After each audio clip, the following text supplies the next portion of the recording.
We're back, everybody. Your Little Castle Show. Mike here has helped to enlighten us with a lot of what it takes to run a company properly and some of the important factors like when do you have a claim, what do you do? Stay tuned for this discussion.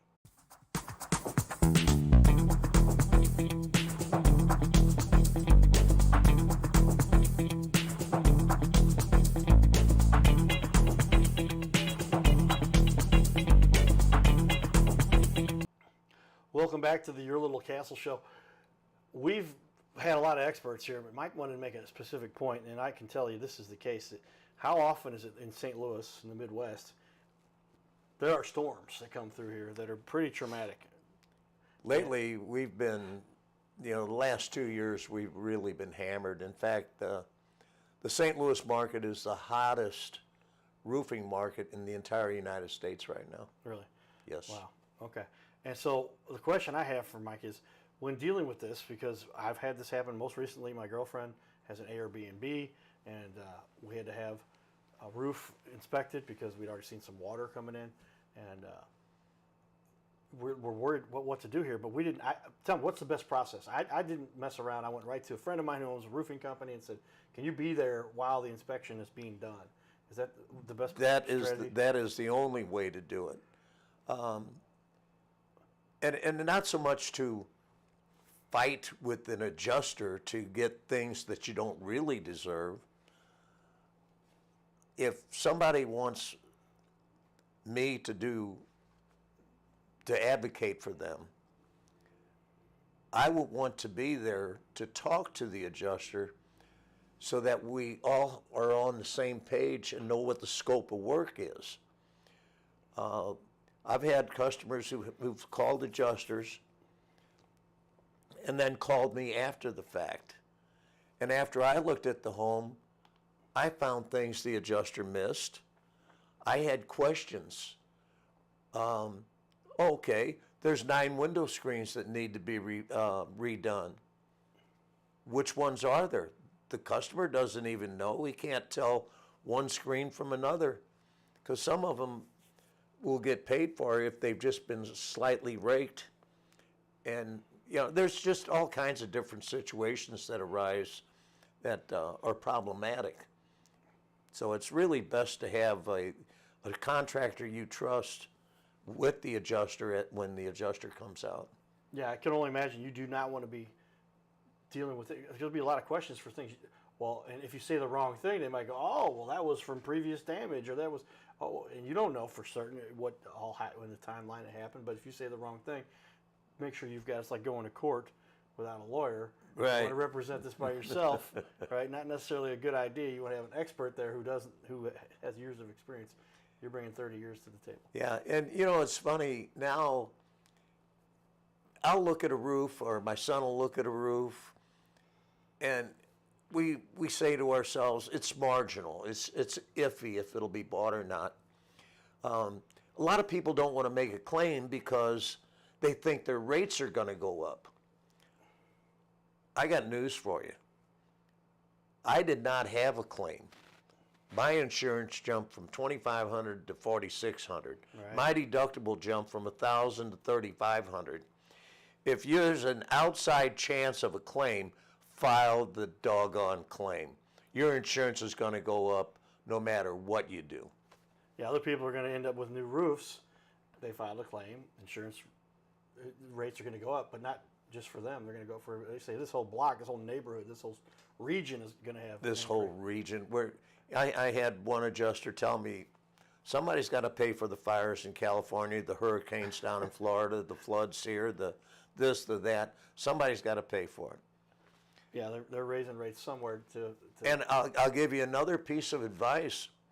Really look hard at your insurance policy and talk to your agent who sold you that policy. There's several companies now that are not covering soft metal. In other words, they want, let's say you have high dollar gutter guards on your windows, on your gutters. If that hail did not penetrate and break the, tear that gutter, they're not paying for any metal. They're not paying for gutters. They're not paying for damaged garage doors if they're metal. They're not paying for the aluminum vents on top of the roof. There's 3 major companies doing that right now, and they're all going to go to it. Wow, so it's a matter of, like, there could be damage done. You can see dents or dimples or whatever, but because it's not completely dysfunctional, they'll say, sorry, you got to live with the damage that's on there. That's crazy. I can't imagine. Yeah, I've written letters to some Missouri congressmen about that, but you know, what do I'm only one guy. I can't get it all done. Oh, wow. Well, at least you're starting bringing some awareness to it. That's interesting. Tell me then, what are the biggest mistakes that people make when they're looking to get a roof rebuilt or some construction done? And you mentioned it earlier. Is it always they don't take the first bid? Don't take the lowest bid. What are some other advice you have for? The adjusters always tell you get 3 bids. Well, it's not so that they can get 3 pricings. It's so that you as a customer will hopefully find one of those 3 that you'll have confidence in. And they want you to have confidence in your contractor. And as far as bidding goes, there's insurance is very complicated. If you think you got the company, let's say the company paid you $20,000 for a new roof, and you get somebody who says, "Oh, I'll do it for $18,000." So that company does it for $18,000. Well, unfortunately, you've got $5,000 in depreciation coming back on the second check, and that company has to send in a final bill.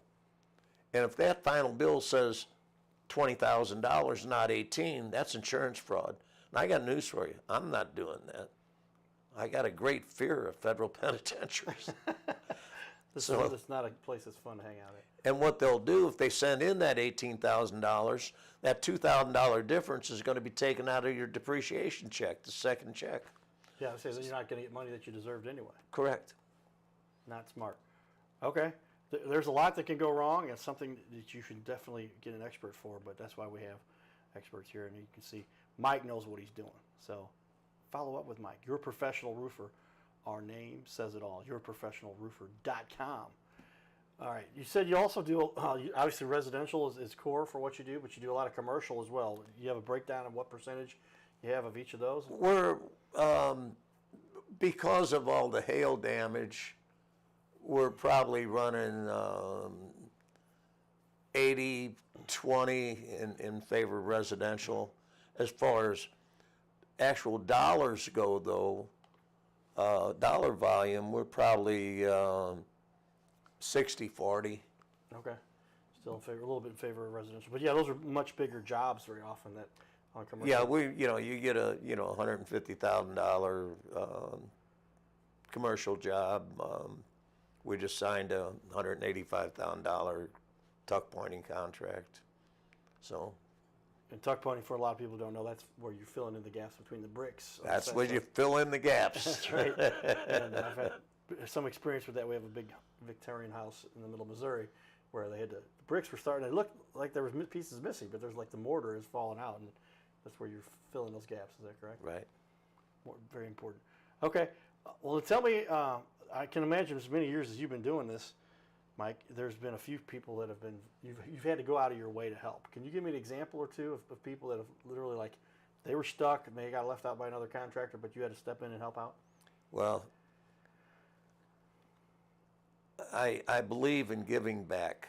I don't advertise this or that or anything, but I will tell you this. Just very recently had a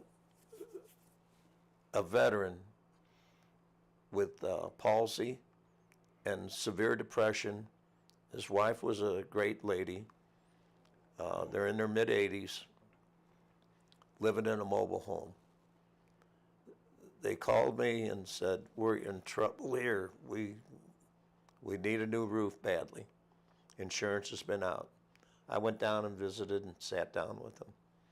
They had what they call a cash value policy. they have to pay for how old the roof was. It was an $8,100 claim. The insurance company paid them $34.60. And they said they didn't have any money. Their lot rent on their mobile home just jumped up to $600 a month. And they didn't know what to do. I ordered all the materials. We loaded the roof. We put the new roof on. I wrote them an invoice for $3,460. Yeah, I lost a little money on the deal. But damn, it made me feel good.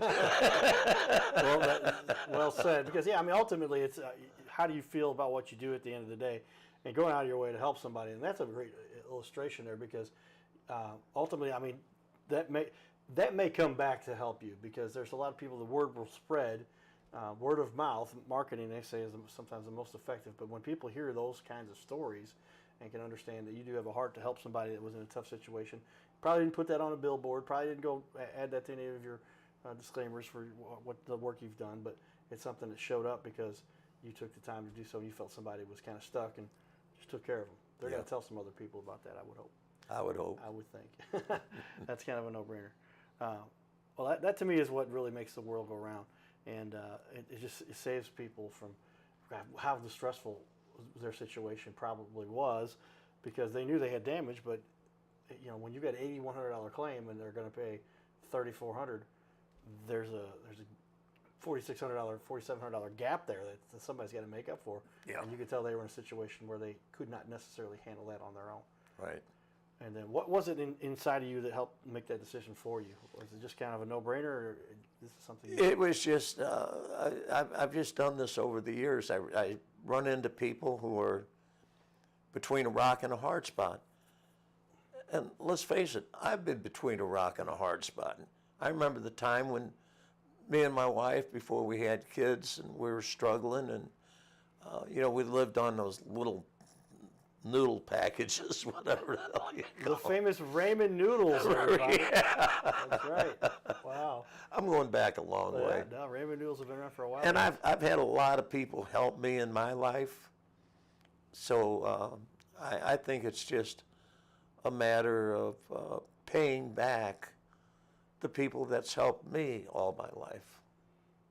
Good strategy for life, a good way to pay it back, right? There's times, obviously, that you had a difficult situation and somebody helped you and you felt like, hey, to give back a little bit yourself. That's a little bit what happened with me. If people know my accident, my coma, I was hit by a drunk driver. We'll put the hat on again. But I was in a coma, lucky to survive, pulled a ventilator out of my own throat. And they said, okay, he's going to make it. That's good. Now, go figure it out and try to pull through this. And so I was fortunate to have the support of my parents and the school that I went to, Central Methodist and St. Louis University, and some encouragement from people. But the doctor said I had less than 50-50 odds to survive. Then when I came through, they're like, okay, now you take care of Carter for the rest of his life. So that's where I felt like I had to give back. We started visiting schools and hospitals and kids, and I've got 6 different kids that I've worked with now, 5 of which had comas. I've become kind of a coma specialist because I've been in a coma.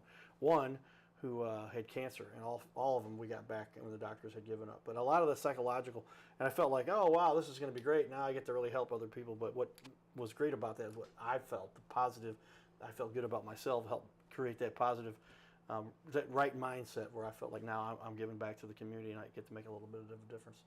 So that helped me. So that's kind of the way the world works. Yes, I agree. With that, we got a little more fun in our community. My buddy Jason LaCavali, they do this fun stuff, the Cruise in Lindbergh. And when I was a kid, that's where we grew up. You were at Hall Street, you said. North St. Louis. Yeah, we used to drag race on Hall Street. Okay. And so these days, they've kind of revitalized this, and people are going up and down Lindbergh. Jason has put this together and shares with us a little bit of the fun he's got going on in our community. Check this out. So this is what we used to do back in the day on cruising. What's going on over here? Look at this beautiful one. Amber, this is why we came up here to see the beautiful ladies. We'd run around in our cars. I still have a Toyota 89 Toyota Supra. Would you have been impressed? I would have been impressed. Exciting. I'm loving it. All right. I know you don't like to talk about this, but It's back because of the efforts of one particular person. I would say you led the charge here. Is that fair to say? I've been working hard at it for 4 years now, and I think we've arrived. We're back. We're back. All right, so the Cardinal Cowboy made a call to my friend, Angela. I go, hey, I heard this thing's going on. I can look it up on Facebook. I know it's out there, but I'll make a call. Give me the inside scoop. She goes, weekends only, be here. There you go. And this is where it's popping. So we turned left. I was like, oh, I can get around this crowd and cut in. It's a two-lane. No, what? So we went down Lindbergh the other way. That took us way back. Yeah, 20 minutes to get down Lindbergh. Way back to the old school, from an old school. We went all the way down Lindbergh up to Lee, turn around, come back, just like we used to back in the day. We're only about halfway through it. Go back out of here, go up to Ronnie's. How long is this thing going? Until 9 o'clock. How far it's down the be strip packed. do you go? So go all the way From up to Ronnie's Rebel? to Hooters. Ronnie's to Three Hooters. mile little lap right there. There it is. All right, Jason McCobb. This guy's a legend. Thanks for coming out today. I appreciate you, Big brother. supporter of the Cardinal Cowboy. Much love. Been on your little castle show. Hey, I forgot. We got a new thing. We're taking that interview and we cut it into clips. All right. Now we've got new AI clips. I'm going to give those to you. Remember, been with Jason on for another half hour, just from what we're doing here today. Had to get him an intro and talk about it. Killing it on Airbnb now, aren't you? I love it. Oh, I love it. by the way, His name is Carter Rethwich, but in St. Louis, he's known as the Cardinal Cowboy. He's a well-known fixture in the stands at sporting events in the Gateway City. He's one of its greatest cheerleaders, a super fan like no other. When he makes his rounds at almost every home game, he shares his love for sports with the rest of fandom with a smile, a cheer, some positive encouragement, and lots of selfies and pics. But the Cardinal Cowboy was born of a tragic incident. Rethwich was an aspiring athlete in high school and college. He dreamed of playing in the big leagues, but those dreams ended when he and 3 of his college friends were hit with a devastating crash by a 5-time drunk driver. One of his best friends died. Carter suffered a critical head injury. The trauma put him in a coma for 6 days. The doctors said he was never expected to function again. Those expectations never came true. He fought back and finished college. He was determined to prove the doctors wrong. Among other inspirations, it was his love of baseball that kept him going. And from his near-death experience, the Cardinal Cowboy emerged. His goal in life became to inspire others with positivity despite the odds, to help people believe in themselves and achieve their dreams. so after my coma, I realized that it was up to me if I was going to accomplish my goals, if I was going to reach my dreams. Despite what the naysayers would say, the people that were discouraging me, like they do everyone, it's up to me if I'm going to make it. Don't listen to the naysayers. It's up to you. You decide whether you're going to succeed, whether you're going to reach your goals. Dream, and then always, always chase your dreams. Never give up. Giddy up.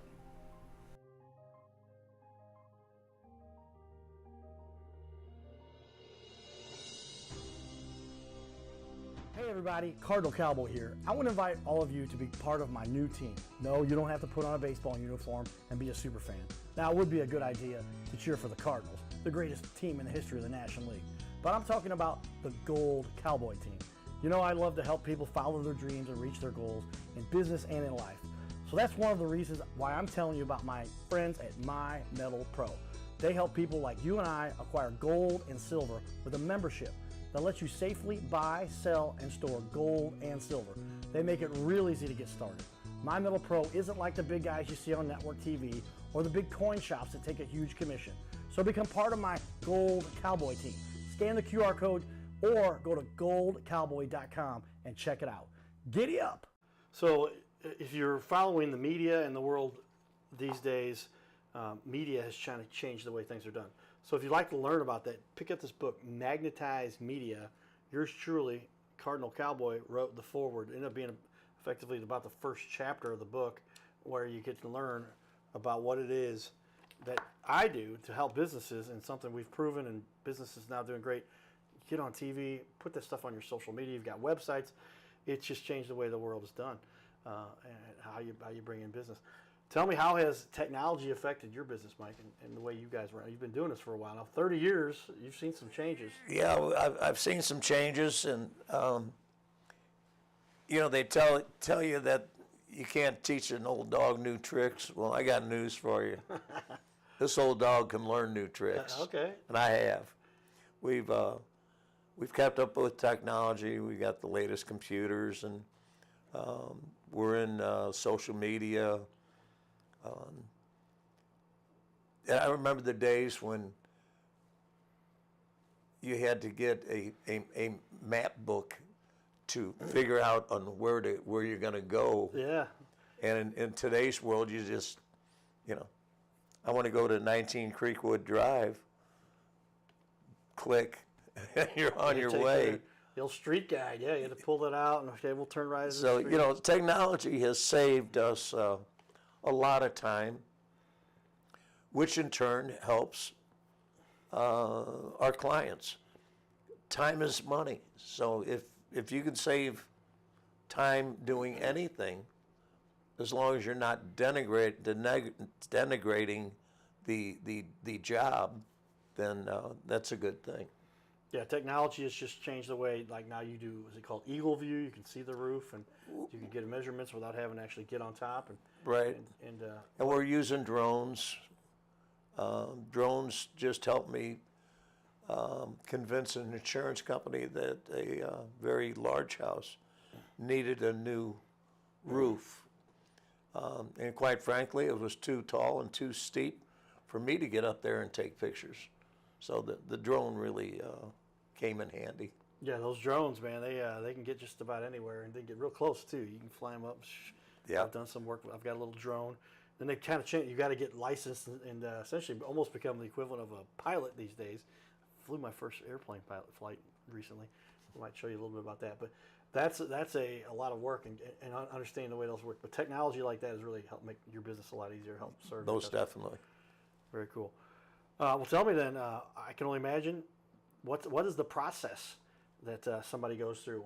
They've got a problem. They've heard about you. They want to meet up with you. What do they go to the website? Just they can fill out a form from the website, or they can text me directly on my main number. That's a text or call line.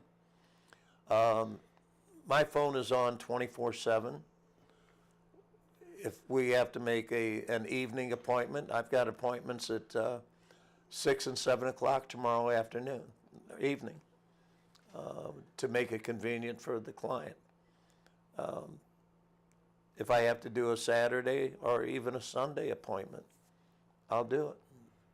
And you said since this a lot of the tornadoes that come through, a lot of damage, you've been working 6-7 days a week now to keep up with everything. Yeah, and a lot of these insurance scopes of work are confusing to people who are not familiar with them. And under no obligation, I'll be happy to sit down and go over the whole scope of work with the client, explaining to them, well, the roof comes first. No, we don't do the gutters next. We got to wait and get the siding done. We'll get this done. And then the last thing will be the gutters and the gutter guards, et cetera, et cetera. Okay. So You got to paint a picture on how the flow of work is going to work on these jobs. yeah, there's a process as a matter of anything in life. If I press the wrong button and it's not on the right person, we mess up the show. You want to make sure the correct process is in place because the way water impacts things and just the overall structure. That's where somebody with the experience you've got can make sure they're getting it done the right way. And we're not, how should I say this without insulting every good salesman out there? We are not one-call closers. We'll sit down, talk to you, give you time to make up your mind. We're not going to hammer you and beat you up and, paint a picture of, oh, you got to decide now or it's going to cost you $250 more later. We don't play that game. Right. Well, there's just so many people that don't understand the process, but if they don't take care of these issues, there's big problems. But if you're going to get it done, you better get it done by somebody who does know what they're doing. Tell me then, what's the biggest mistake, what's the biggest challenge that you've had to overcome as a business owner? Something that probably challenged you a little bit to run your business, but helped you get through it and made you stronger. Yeah,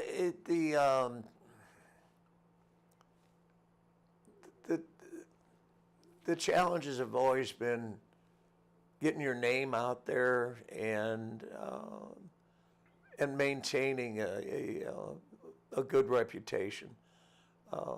You don't get these reviews by hoping for them. We bust our tail to make sure people are happy, and to do that, it takes a lot. It takes a lot. You want your client to be happy when you leave, and no matter what it takes, we want our client to be happy. Yeah, keeping the customer happy will help lead to your own success. Definitely. We get so many referrals. We're not doing any advertising, actually. We're not even putting signs up because we're booked so much. It finally, we do 2, 3, 4 roofs a week, and next thing you know, we signed up 5, 6, 7 more roofs that week, and it finally dawned on us that if we have a rough winter, we're not going to get done this year. Yeah. Lots of damage has happened in this region. What's the biggest objection people have, the biggest question people have for you before they decide to choose you for their services? I'm always asked how long you've been in business and are you local? And I guess the people who haven't been around a long time and people who aren't local have ways to overcome those objections, but fortunately I don't have to. You've been doing it for a long time. You've been in the St. Louis region, I guess, all your life, Yes, right? yes. And it's turned out well for you to earn the reputation you've got. If you look at the reviews, we talked about that at the first show. Check out that first show if you missed that. Great half hour. Helps you understand how you run a business in our world and our environment today. And Mike's been doing this for a long time. 30 years experience here in the roofing and construction space. Tell me then, what is it that gives you the most satisfaction from what you get to do every day? When a customer says, "Thank you, I really appreciate you," that makes me feel so good. And even more importantly, if somebody has an issue well after the workmanship warranty is over with 2, 3, 4 years, and I go out and I remember them and I talk to them and realize that maybe this would not have happened if we would have done something a certain way. So a lot of times I won't even charge a client to do a minor repair, whether it was my fault or more wind or hail damage or something. Well, you've been doing this for a long time. We're up to our half hour here for the second show, but obviously an expert that knows what they're doing. Look up Mike. Check him out. He'll take care of you guys. Giddy up.